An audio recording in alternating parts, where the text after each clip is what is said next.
Hey guys, it's Charlene. Today I'm going to share with you 6 hot foiling hacks in 6 minutes. The first is use heat resistant tape. Now, this is a game changer, guys. You can tape it to the foil, you can use it to tape your plates together so they don't move around. You can see there I'm taping the happy birthday plate to the sides of the oval plate, and you can see it's going to stay, it's not going to move on me. I'm not going to have to worry about heat foiling twice. I'm going to get everything on there the first time. Super awesome. You can also use it to tape your paper to the hot foil, all kinds of fun stuff. So once you get it on there, you're just going to go ahead and hit your timer button.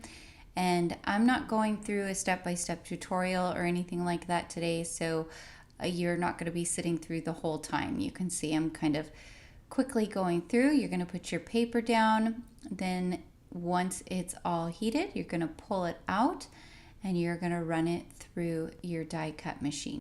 This is the Spellbinders Glimmer, and it works perfectly with the Spellbinders Platinum 6, which is awesome. So you're going to go through and then you're going to pull this off, and look at that. How cool. I just love it. So the second hack is to use a solid hot foil plate for your negatives. This is an amazing product. You're going to see I'm going to use it for some other things too, and it is awesome. You can see I use that heat resistant tape to go ahead and tape the foil down to my paper because I don't want my foil moving all around on my paper. Now I can just lay it on top of the solid hot foil plate once it is ready and heated up and the timer is done. Again, I'm just going to run it through my die cutting machine, and you do want to try and run it through and then back, and on some things you may even need to run it through twice, or you might need to add a shim. It just depends on what you're working with, so play around with your settings when you're doing this. But you're going to see, look at that, now I have the negative of that hot foil as a card. The third hack is to use a paper trimmer to cut your foil. It makes things so much easier than using scissors. And the fourth hack is to die cut your foil. Now, when you die cut the foil, you do need to put a piece of cardstock underneath. I tried it a bunch of different ways, and this is really the best outcome you're going to get is if you put a piece of cardstock, and you can just use any kind of cheap cardstock underneath. You don't have to use fancy cardstock. But then you can take your die cut and you can hot foil that to cardstock, or you can use heat resistant acetate.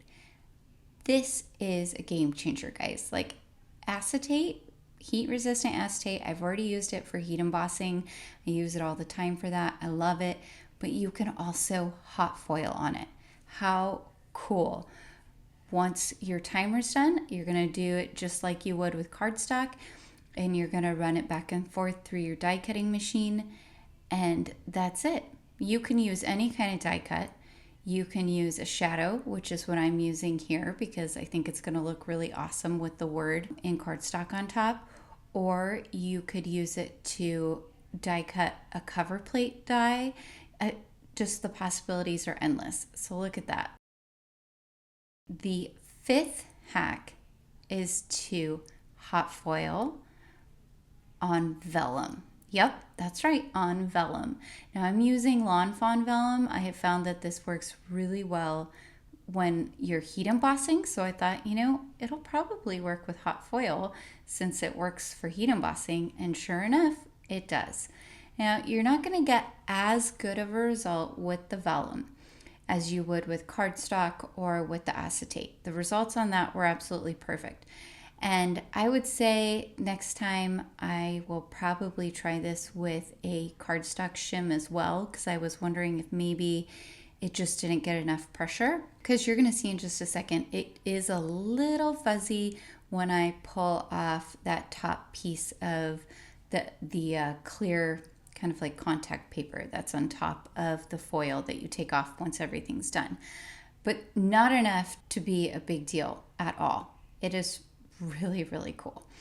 Okay, so now I'm going to come in and I'm going to show you, I'm going to peel off that little piece of contact paper that's on top when you heat foil, and you can see it doesn't come out perfect, but that's okay. It's still gonna look really cool when I put this word die cut on top. I just can't even get over all the possibilities here, you guys. You could use die cuts of hearts or flowers or whatever. It opens up a whole world of possibilities for your die cuts with a hot foil system. It's awesome.